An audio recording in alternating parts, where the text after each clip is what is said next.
was out this morning, sweaty and gross, shoveling things in my garden, and I was listening to a podcast from Krista Tippett where she interviewed David Whyte, who's a philosopher and a poet, and something he said struck me as such an amazingly important relationship truth. When we argue with each other, so often we come to a point where one person will speak a truth.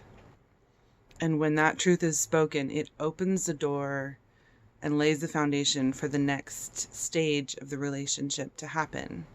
But so often the truth is highly uncomfortable, and we've spent so much time avoiding that truth that it's very difficult to embrace it, especially if you're not the person who spoke it. And so it takes a few iterations, it takes a few rounds of that argument to be able to come to the point where you can say, yes, there is a truth in there.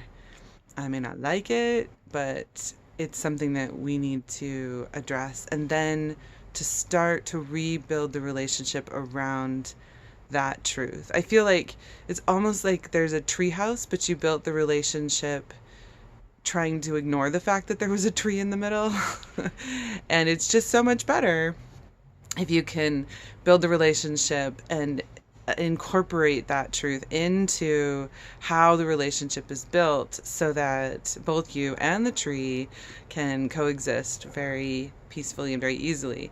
We actually have a tree in our yard that's really sad, is dying now, partially because somebody built a tree house and it invited all kinds of bugs and disease into the tree, and it's very slowly been dying from the inside out. And I feel like that does happen in relationships when we don't accept the truths that are part of our lives and the reality of the way the relationship is, or just where we are or who we are, and we pretend that they're not true and we try and ignore them, and then the relationship and the truth don't get along and both of them start to get sick and die, or just not be as strong as they could be. And so David Whyte, thank you. Little shout out to David.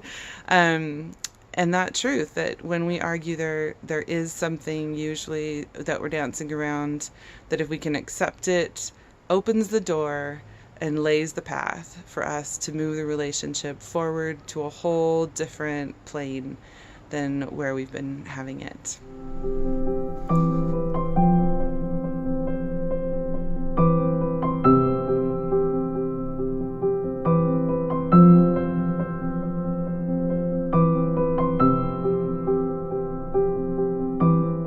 They're just skills. That's good.